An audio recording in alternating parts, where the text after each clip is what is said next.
ഗുരുഭവനപുരിയിൽ വാഴും എൻ്റെ മണിവർണ്ണൻ ദുരിതമെല്ലാം തീർത്തു തരും എൻ്റെ മണിവർണ്ണൻ.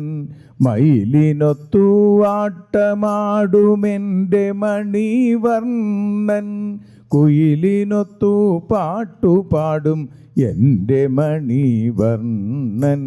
കൃഷ്ണ ഹരേ കൃഷ്ണ ഹരേ കൃഷ്ണ ഹരേ കൃഷ്ണ, കൃഷ്ണ ഹരേ കൃഷ്ണ ഹരേ കൃഷ്ണ ഹരേ കൃഷ്ണ. സുരജനങ്ങൾ വന്ദിക്കുന്ന ദേവദേവൻ കണ്ണൻ, നരജനങ്ങൾ പൂജിക്കുന്ന ദേവനെൻ്റെ കണ്ണൻ. ഗോപികൾക്കു മുന്നിലെത്തി ആടിടുന്ന കണ്ണൻ, ഗോപരുത്തു കാട്ടിലേക്കു പോയിടുന്ന ബാലൻ. കൃഷ്ണ ഹരേ കൃഷ്ണ ഹരേ കൃഷ്ണ ഹരേ കൃഷ്ണ, കൃഷ്ണ ഹരേ കൃഷ്ണ ഹരേ കൃഷ്ണ ഹരേ കൃഷ്ണ. മാതുലനെ നിഗ്രഹിച്ച വീരനെൻ്റെ കണ്ണൻ, മരണഭയം മാറ്റിടുന്ന വീരനെൻ്റെ കണ്ണൻ. ഗോപികൾ തൻ ചേലയെല്ലാം വാരിയവൻ കണ്ണൻ, ദ്രൗപദിക്കു ചേല നൽകി കാത്തവനെൻ കണ്ണൻ. കൃഷ്ണ ഹരേ കൃഷ്ണ ഹരേ കൃഷ്ണ ഹരേ കൃഷ്ണ, കൃഷ്ണ ഹരേ കൃഷ്ണ ഹരേ കൃഷ്ണ ഹരേ കൃഷ്ണ. സൂര്യനേക്കാൾ ശോഭയുള്ള സുന്ദരനെൻ കണ്ണൻ, ചന്ദ്രവംശജാതനായ സുന്ദരനെൻ കണ്ണൻ. രാധികയ്ക്കു പ്രേമമേകി കാമദേവൻ കണ്ണൻ, രുക്മിണിക്കു കാന്തനായി ദ്വാരകേശൻ കണ്ണൻ. കൃഷ്ണ ഹരേ കൃഷ്ണ ഹരേ കൃഷ്ണ ഹരേ കൃഷ്ണ, കൃഷ്ണ ഹരേ കൃഷ്ണ ഹരേ കൃഷ്ണ ഹരേ കൃഷ്ണ. അർജുനന്റെ സാരഥിയായി തേർത്തെളിച്ച സൂതൻ, അന്തണന്റെ അവിലെടുത്തു അമൃതമേകി കണ്ണൻ. അത്യപൂർവഗീതയേകി യോഗിവര്യൻ ദേവൻ, അമ്പയച്ച വേടനെയും കാത്ത പുണ്യം കണ്ണൻ.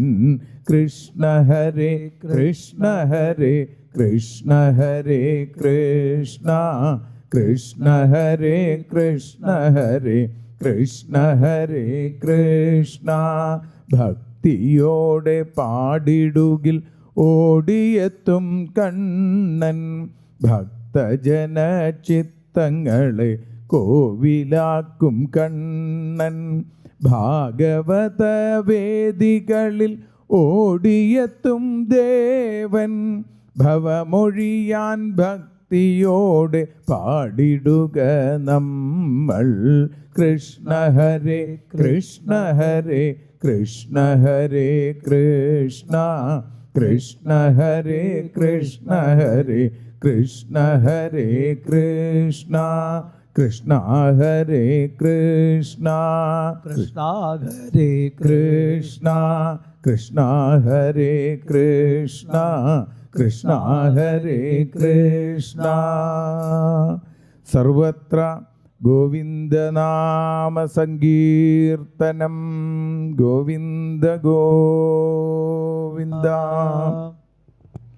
ഭക്തനും ഭഗവാനുമൊന്നു തന്നെ, ഭാഗവതം കൃഷ്ണരൂപം തന്നെ. ഭക്തനും ഭഗവാനുമൊന്നു തന്നെ, ഭാഗവതം കൃഷ്ണരൂപം തന്നെ. ഭാഗവതം പാടിടുവിൻ, ഭാഗവതം കേട്ടിടുവിൻ, ഭാഗവത സമുദ്രത്തിൽ സ്നാനം ചെയ്യുവിൻ, ഭഗവാനെ സ്മരിക്കുവിൻ, ആപാദത്തിൽ വീണിടുവിൻ, ഭക്തജന സംസർഗത്താൽ ഭക്തി നേടുവിൻ.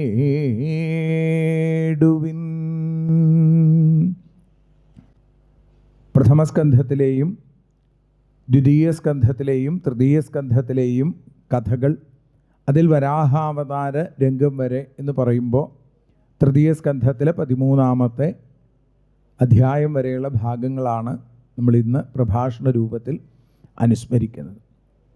അങ്ങനെ വരുമ്പോൾ അതിലെ ഓരോ കഥാപാത്രങ്ങളും ഭക്തനാണെന്നും ആ ഭക്തനെ ഭഗവാൻ രക്ഷിച്ചതുമാണ് ഭാഗവതത്തിലുടനീളം ഓരോ കഥകളിലൂടെയും കാണാൻ സാധിക്കുന്നത് നമുക്ക് മനസ്സിലാവും.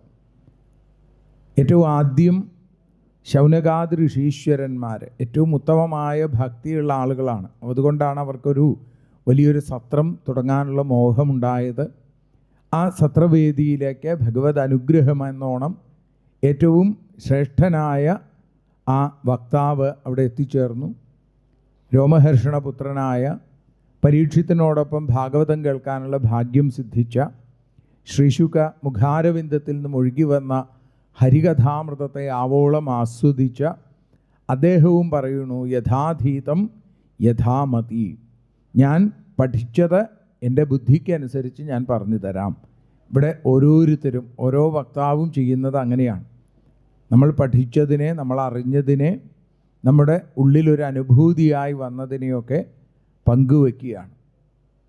സാധാരണ ഭാഗവത പുരാണം പൂർണ്ണമായും സംവാദ രൂപത്തിലാണ്. എന്നാൽ ഭാഗവത കഥകൾ നമ്മൾ സപ്താഹത്തിലും സത്രത്തിലൊക്കെ പറയുമ്പോൾ അത് സംവാദ രൂപത്തിലല്ല, മറിച്ച് പ്രഭാഷണ രൂപത്തിലാണ്. അങ്ങനെ ആ ഒരാൾ പറയുകയും മറ്റുള്ളവർ കേൾക്കുകയും ചെയ്യുക. എന്നാൽ പണ്ടുള്ള സപ്താഹത്തിൻ്റെ രീതി ആ കേൾക്കുന്ന ആളുകളുടെ സംശയം, ആ സംശയ നിവാരണം, അങ്ങനെയാണ് ഭാഗവതത്തിൻ്റെ ഒരു മുന്നോട്ടുള്ള യാത്ര.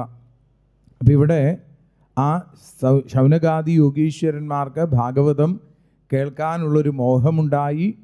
അവിടെ ഭഗവത് സ്വരൂപമായിട്ട് സാക്ഷാൽ സൂതപൗരാണികൻ അവിടെ എത്തിച്ചേർന്നു. അങ്ങനെ ഭക്തനും ഭഗവാനും ഭാഗവതവും ഒന്ന് തന്നെ എന്ന് ആദ്യത്തെ ആ ഭാഗത്തിൽ നിന്ന് തന്നെ നമുക്ക് മനസ്സിലാക്കാൻ സാധിക്കുന്നു. അങ്ങനെ സൂതൻ കഥ പറഞ്ഞു തുടങ്ങുമ്പോഴാണ് ഭഗവാന്റെ അവതാരങ്ങളെക്കുറിച്ച് പറയുന്നത്. ആ ഭക്തനായ സൂതൻ ഭഗവാന്റെ അവതാരങ്ങളെ ഭാഗവതത്തിലൂടെ പറഞ്ഞപ്പോൾ ഭക്തനായ ശൗനകാദികൾക്ക് അടുത്ത സംശയമുണ്ടായി. അവർ ചോദിച്ചു, വേദവ്യാസൻ എപ്പോഴാണ് ഭാഗവതം നിർമ്മിച്ചത്? അവിടെയും ഉത്തമനായൊരു ഭക്തൻ വേദവ്യാസ രൂപത്തിൽ നമുക്ക് കാണാൻ സാധിക്കുന്നു. ആ ഭക്തൻ തന്നെയാണ് ഭഗവാൻ എന്ന് വേദവ്യാസനെക്കുറിച്ച് പറയുന്ന ആ രംഗത്തിൽ, ആ 3-ാമത്തെ യുഗത്തിൽ ഭഗവാൻ കൃഷ്ണദ്വൈപായനനായി അവതരിച്ചു. അദ്ദേഹം എഴുതിയതാണ് ഭാഗവതം. അവിടെയും ഭക്തനും ഭഗവാനും ഭാഗവതവും ഒന്ന് തന്നെ എന്ന് നമുക്ക് മനസ്സിലാക്കാൻ സാധിക്കണം. ഭഗവാനെക്കുറിച്ചുള്ളതാണ്, ഭക്തൻ എഴുതിയതാണ് ഭാഗവതം. ഭക്തനും ഭഗവാനും ഭാഗവതവും ഒന്ന് തന്നെ. അത് ആ ബ്രഹ്മസൂത്രത്തിൻ്റെ ഭാഷ്യം അല്ലെങ്കിൽ ബ്രഹ്മസൂത്രത്തെ എഴുതിയ വേദവ്യാസന് ഭക്തിസൂത്രം എഴുതിയ നാരദൻ പകർന്നുകൊടുത്ത, നേരത്തെ പ്രഭാഷണ രംഗത്ത് പറയുകയുണ്ടായി, ബ്രഹ്മസൂത്രവും ഭക്തിസൂത്രവും ഒരുമിച്ച് ചേർന്ന ഭഗവാന്റെ അത്ഭുതകരമായ പല പല സൂത്രങ്ങൾ അത് കോർത്തിണക്കി, ഭക്തിയാകുന്ന സൂത്രത്തിൽ കോർത്തിണക്കിയ അതിമനോഹരമായിട്ടുള്ള മാലയായിട്ടാണ് ഭാഗവതത്തെ നമ്മുടെ പൂർവ്വസൂരികളായിട്ടുള്ള സജ്ജനങ്ങൾ നമുക്ക് കാണിച്ചു തരുന്നത്. അതെങ്ങനെയാണ്? നാരദ മഹർഷി പറഞ്ഞു, വേദവ്യാസനോട് ഭഗവാന്റെ കഥകളെ പറയൂ എന്ന് പറഞ്ഞപ്പോൾ ആ ശമ്യാപ്രാസം എന്ന സരസ്വതി നദിയുടെ തീരത്തുള്ള തൻ്റെ ആശ്രമത്തിലിരുന്ന വേദവ്യാസൻ്റെ ഉള്ളിലേക്ക് ഭഗവാൻ പുഷ്പവൃഷ്ടിയായി നൽകിയ ആ അക്ഷരമലരുകൾ അദ്ദേഹം കോർത്തെടുത്ത് ഭക്തിസൂത്രത്തിൽ ബന്ധിച്ച് അതിമനോഹരമായിട്ടുള്ളൊരു മാലയാക്കി മാറ്റി. ആ മാലയുടെ വിശേഷങ്ങൾ അല്ലേ, 18,000-ഓളം പൂക്കൾ ചേർത്ത് കെട്ടിയ മനോഹരമായിട്ടുള്ളൊരു മാല്യം. ഈ മാല ഭഗവാന്റെ കഴുത്തിൽ അണിയിക്കണം. അതാര് വേണം? വേദവ്യാസന് യാതൊരു സംശയവും ഉണ്ടായില്ല. അതിന് യോഗ്യനായിട്ടുള്ള ആൾ സാക്ഷാൽ ശ്രീശുകൻ തന്നെയാണ്. തൻ്റെ പുത്രഭാവത്തിൽ അവതരിച്ചിരിക്കുന്ന ഭഗവാൻ തന്നെയാണ് ശ്രീശുക ബ്രഹ്മഋഷി. ബ്രഹ്മത്തെ അറിഞ്ഞ ഋഷിവര്യനാണ് അദ്ദേഹം. അപ്പോൾ അതുകൊണ്ട് ആ മാല ശ്രീശുകനെ ഏൽപ്പിച്ചു. ശുകമധ്യാപയാമാസ. ശ്രീശുകനോ അത് അതിമനോഹരമായി ഭഗവാന്റെ കഴുത്തിൽ അണിയിക്കുകയും ആ മാലയുടെ സൗരഭ്യം, അതിൻ്റെ സുഗന്ധം പരീക്ഷിത്തിനെ മരണത്തിൽ നിന്ന് മോചിതനാക്കുകയും ചെയ്തു. അവിടെയും ഭക്തനും ഭഗവാനും ഭാഗവതവും ഒന്ന് തന്നെയാണ് എന്ന് നമുക്ക് മനസ്സിലാവും. അതിനുശേഷം പിന്നീട് ഭഗവാൻ ആ അശ്വത്ഥാമാവിൻ്റെ ബ്രഹ്മാസ്ത്രത്തിൽ നിന്നും പരീക്ഷിത്ത് എന്ന ഭക്തോത്തമനെ രക്ഷിച്ച് ഭഗവാൻ തൻ്റെ തന്നെയായ ഭക്തനെ രക്ഷിക്കുന്ന കഥയിലൂടെ വീണ്ടും ഭാഗവതം നമുക്ക് പറഞ്ഞു തരുന്നു. ഭക്തനും ഭഗവാനും ഭാഗവതവും ഒന്ന് തന്നെ. ഇങ്ങനെ ഓരോ കഥാസന്ദർഭങ്ങളിലും അങ്ങനെ വിഷ്ണുരാധനായി മാറിയ പരീക്ഷിത്ത്, ആ പരീക്ഷിത്ത് ഉത്തരാഗർഭത്തിൽ നിന്ന് രക്ഷിക്കപ്പെട്ടു എന്ന് മനസ്സിലായപ്പോൾ മറ്റൊരു ഭക്ത, ഭാഗവതം ഉടനീളം നമുക്ക് പരിശോധിച്ചാൽ ഇതുപോലെ ഭഗവാനോട് പ്രാർത്ഥിച്ച മറ്റൊരു ഭക്ത അല്ലെങ്കിൽ മറ്റൊരു ഭക്തൻ വേറെ ഇല്ല എന്നാണ്. വിപദസന്ധു എന്ന് പ്രാർത്ഥിക്കാൻ സാധിച്ച, എനിക്ക് ആപത്ത് തരൂ ഭഗവാനെ. നമ്മളെയൊക്കെ ഓർമ്മിപ്പിക്കുകയാണ് കുന്തിദേവി എന്ന മഹാഭക്ത. കാരണം ആപത്തുകളാണ് നമ്മളിൽ ഭഗവത് സ്മരണയ്ക്ക് കാരണമാകുന്നത്. സമ്പത്തിൻ്റെ സൗഭാഗ്യത്തിൻ്റെ കൊടുമുടിയിലിരിക്കുമ്പോൾ നമ്മൾ ഭഗവാനെ ഓർക്കാറില്ല.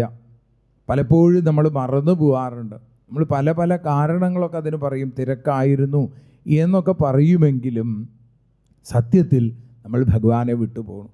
അങ്ങനെ ഭഗവാനെ വിട്ടുപോകാതെ ദാരിദ്ര്യ ആഘാതമേറ്റിട്ട് അപകടഭൃതിയായി ആപതിക്കുമ്പോഴും സാര ഐശ്വര്യ പ്രതാപ കൊടുമുടിയിലിരിക്കുമ്പോഴും തുല്യമായി ഭഗവാനെ കണ്ട ആളുകളൊക്കെ ഉണ്ട്. അത് പ്രഹ്ലാദനെ പോലെ അല്ലെങ്കിൽ സുധാമാവിനെ പോലെയുള്ള ആളുകളാണ്. അവർക്കേ അങ്ങനെയൊക്കെ സാധിച്ചിട്ടുള്ളൂ. മറ്റ് പല ആളുകൾക്കും സൗഭാഗ്യത്തിൻ്റെ കൊടുമുടിയിൽ കാലിടറി വീണുപോകേണ്ടി വന്നിട്ടുണ്ട്.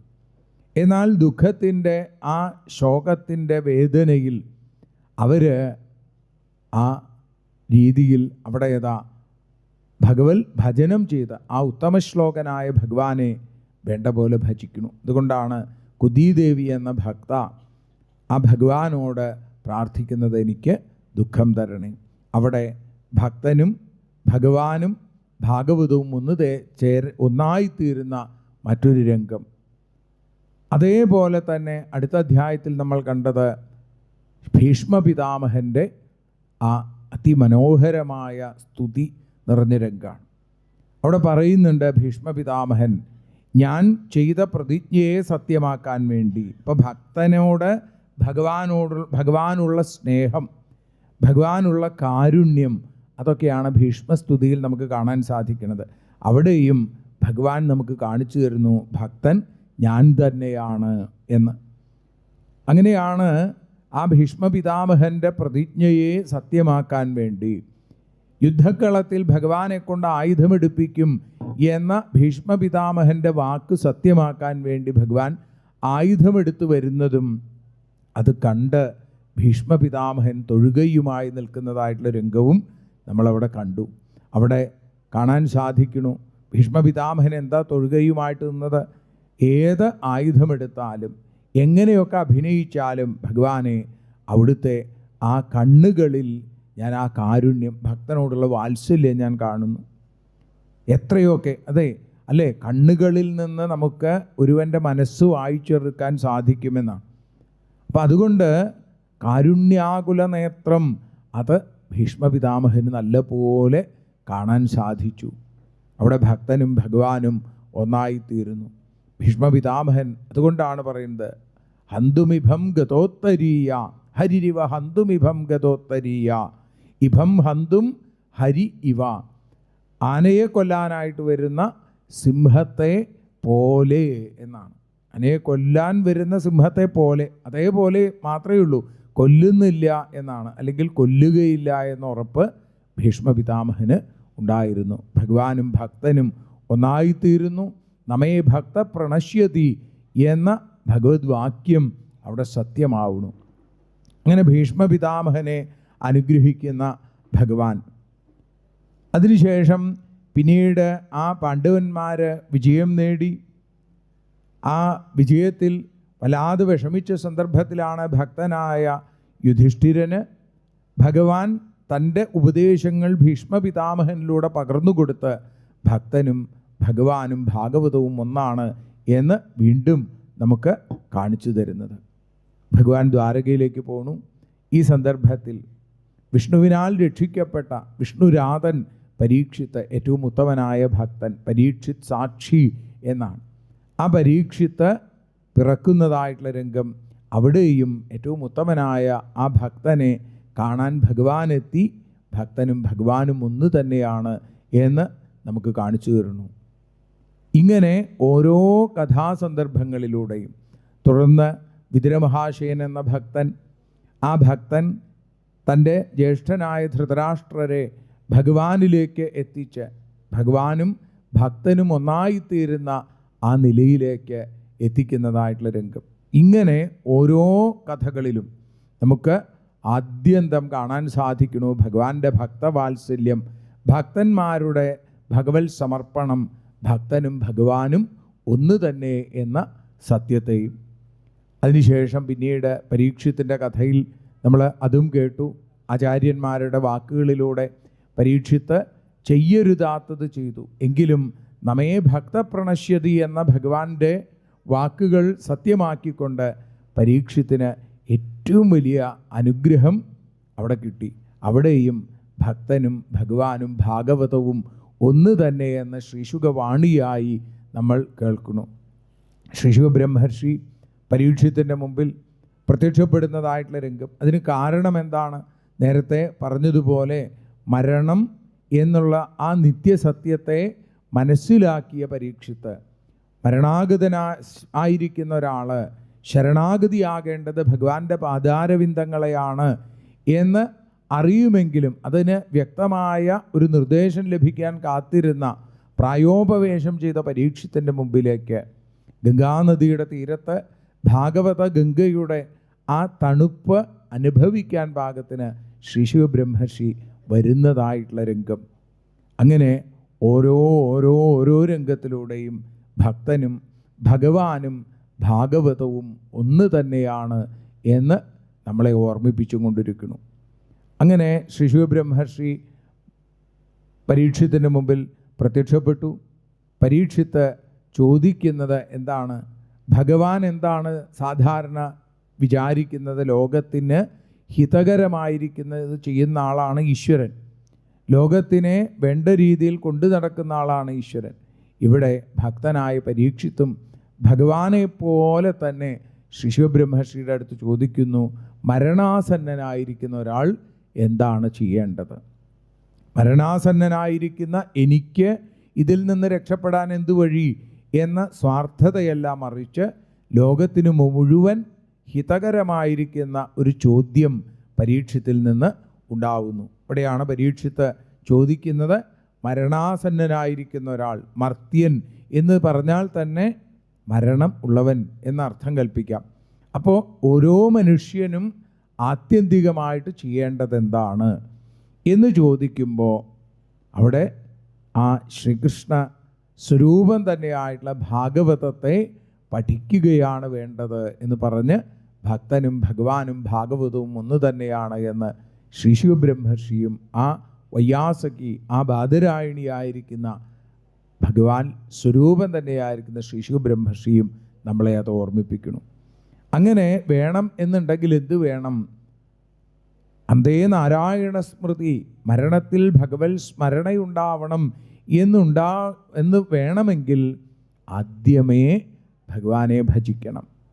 പ്രഹ്ലാദൻ എന്ന ഭക്തോത്തമൻ, ആ ഭക്തോത്തമനെ രക്ഷിക്കാനെത്തുന്ന നരസിംഹമൂർത്തി, അവിടെ ആ നരസിംഹമൂർത്തിയെ ഭജിക്കുന്ന പ്രഹ്ലാദൻ നമുക്ക് പറഞ്ഞു തരുന്നുണ്ട്, കൗമാര ആചരയിൽ, കുട്ടിക്കാലം മുതൽ തന്നെ ഭഗവാനെ ഭജിക്കണം. അങ്ങനെ ഭക്തനും ഭഗവാനും ഒന്നായിത്തീരുന്ന നിരവധി രംഗങ്ങൾ നമുക്കവിടെ കാണാനായിട്ട് സാധിക്കുന്നു. പിന്നീട് മറ്റൊരു ഭക്തനെ നമ്മളവിടെ കാണുന്നു നാരദൻ എന്ന ഭക്തൻ. നാരദൻ എന്ന ഭക്തനും ചോദിക്കുന്നത് അത് തന്നെയാണ്, ഭഗവാനെക്കുറിച്ചാണ്. ആ ഭഗവാൻ സ്വരൂപമായിരിക്കുന്ന ഭാഗവതത്തെക്കുറിച്ചാണ്. ആ ഭാഗവതത്തെയാണ് ബ്രഹ്മാവ് ഇവിടെ തൻ്റെ പുത്രനായ ബ്രഹ്മപുത്രനായ ആ ദേവർഷിയായ നാരദ മഹർഷിക്ക് ഉപദേശിക്കുന്നത്. അവിടെയും ഭക്തനും ഭഗവാനും ഭാഗവതവും ഒന്ന് തന്നെയാണ് എന്ന് സമർത്ഥിക്കപ്പെടുന്നു. അങ്ങനെ നാരദ മഹർഷി പഠിച്ചത് അതാണ് വേദവ്യാസന് പകർന്നു കൊടുത്തത്, നമ്മൾ നേരത്തെ കേട്ടു. എന്നാൽ ഈ ബ്രഹ്മാവിന് ഇത് പകർന്നു കൊടുത്തത്, ഭക്തനായ ബ്രഹ്മാവിന് ഭഗവാനായ നാരായണൻ പകർന്നു കൊടുത്ത ഭാഗവതം, അവിടെയും അത് മൂന്നും വേറെയല്ല, വ്യത്യസ്തമല്ല, ഒന്ന് തന്നെയാണ് എന്ന് നമ്മൾ കാണുന്നു. നേരത്തെ ആചാര്യൻ സൂചിപ്പിച്ചതുപോലെ ചതുശ്ലോകിയായി 4 ശ്ലോകങ്ങളിലൂടെ ആ നാരായണൻ നാൻമുഖന് പകർന്നുകൊടുത്ത ഭാഗവതം, അതിനെയാണ് ത്വമേതദ് വിപുലീകുരു എന്ന പ്രമാണമനുസരിച്ച് നാരദ മഹർഷിയുടെ അടുത്ത് അതാണ് പറഞ്ഞത്. ഇതിൽ എങ്ങനെയാണോ നൃണാം ഭക്തിർ ഭവിഷ്യതി, ലോകത്തിൽ ഭക്തി എങ്ങനെ ഉണ്ടാവും, ആ പാകത്തിന് ഇതിനെ വേണ്ട പോലെ വിപുലീകരിക്കൂ. അവിടെയും ഭക്തിയുള്ളവനാണ് ഭക്തൻ എന്നുള്ളത് കൊണ്ട് തന്നെ ഈ ഭാഗവതം കേൾക്കുന്ന ഓരോ ഭക്തനും ഭാഗവത സ്വരൂപിയായ ഭഗവാൻ തന്നെയായി മാറുന്നു എന്ന് പറയാതെ പറഞ്ഞു തരുന്നു നമുക്ക്. അങ്ങനെ ദ്വിതീയ സ്കന്ധത്തിൽ ആ ഗംഗാതീരത്ത് പ്രായോപവേശം ചെയ്ത പരീക്ഷത്തിന് ഗംഗ പോലെ ശുദ്ധി നൽകുന്ന ആ ശ്രീകൃഷ്ണ കഥകളെ ശ്രീശുക ബ്രഹ്മർഷി പകർന്നു കൊടുക്കുന്നു.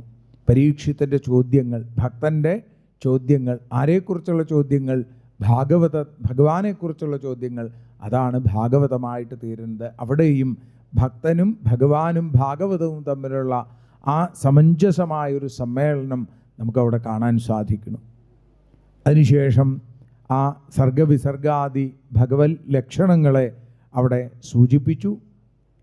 അങ്ങനെ ആ ഓരോ കഥകളിലൂടെയും ആദ്യം മുതൽ പറഞ്ഞതുപോലെ ഓരോ കഥകളിലൂടെയും ഓരോ ഉപദേശങ്ങളിലൂടെയും ഒക്കെ പറഞ്ഞു തരുന്നു ഭഗവാനും ഭക്തനും ഭാഗവതവും ഒന്ന് തന്നെയാണ്. ഭാഗവതത്തെ ഉപാസിക്കുന്നത്, ഭഗവാനെ ഉപാസിക്കുന്നത്, ഭക്തനെ വന്ദിക്കുന്നത്, ഇതൊക്കെ തന്നെ ശ്രേഷ്ഠമാണ് എന്ന് ഭാഗവതം നമുക്ക് പറഞ്ഞു തരുന്നു. അതിന് ഏറ്റവും ഉദാത്തമായ ദൃഷ്ടാന്തമായി നമുക്ക് കാണാൻ സാധിക്കുന്നു വിതുരോദ്ധവ സംവാദത്തെ.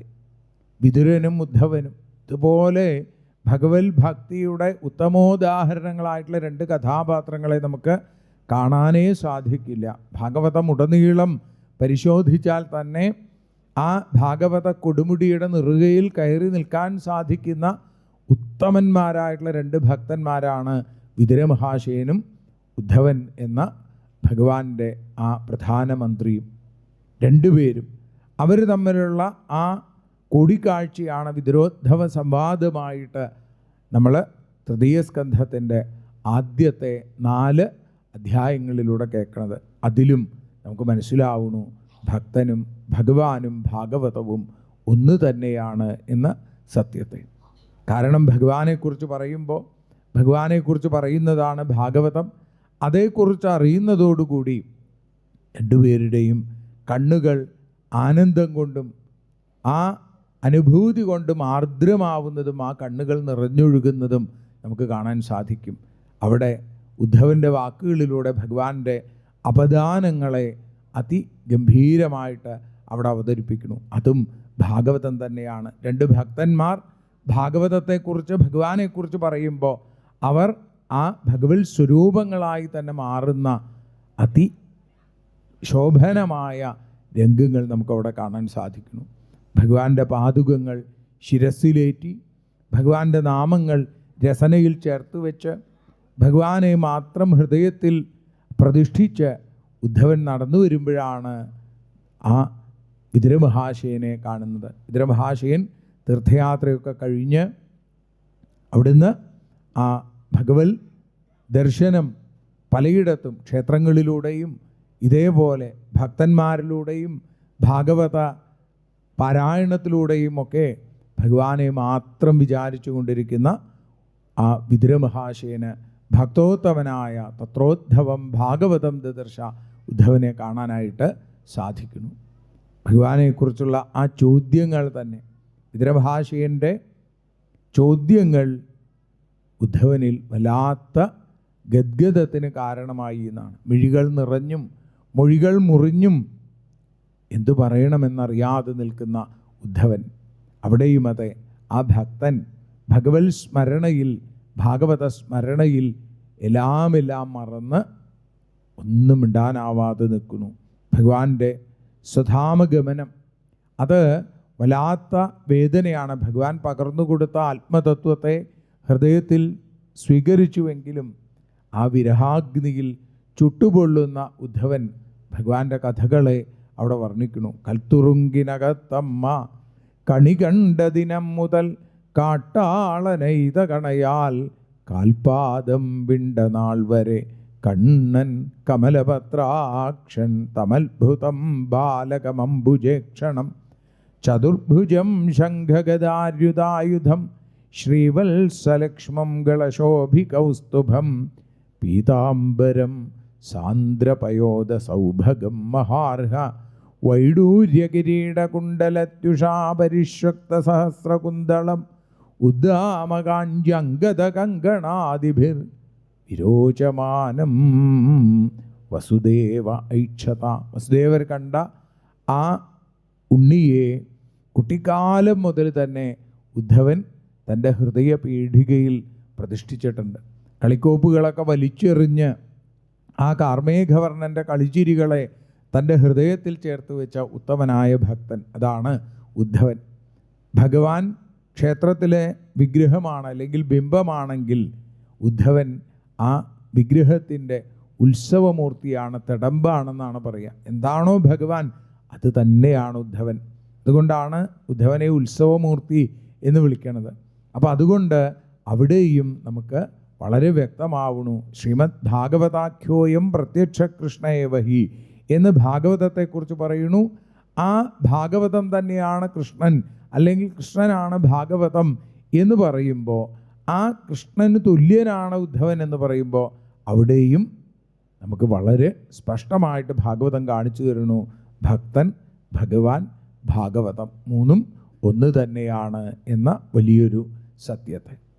വസുദേവർ കണ്ട ആ ഉണ്ണി അമ്പാടിയിൽ നന്ദഗോപരുടെയും യശോദയുടെയും പുത്രഭാവത്തിൽ പശുക്കളെ മേച്ചു നടന്ന് ഗോപാലനായി, ഗോശബ്ദത്തിന് വേദങ്ങളെന്നും ഭൂമിയെന്നും പല പല അർത്ഥങ്ങൾ കൽപ്പിക്കാമെങ്കിൽ ഈ ലോകത്തിൻ്റെ മുഴുവൻ പാലകനായിരിക്കുന്ന ഭഗവാൻ വെറും ഒരു ഇടയബാലനായി കാലിക്കോലും ആ ഓടക്കുഴലും കോലക്കുഴലുമായി നടക്കുന്ന ഉണ്ണിയായി ആ ലോകത്തെ മുഴുവൻ നിയന്ത്രിച്ചു കൊണ്ടിരിക്കുന്ന അമ്പാടി പൈതലായി ആടിയ ഓരോ ലീലകളും ഉദ്ധവൻ്റെ ആ വാക്കുകളിലൂടെ വിതുരമഹാശയൻ വീണ്ടും വീണ്ടും വീണ്ടും ആവോളം കേട്ടു.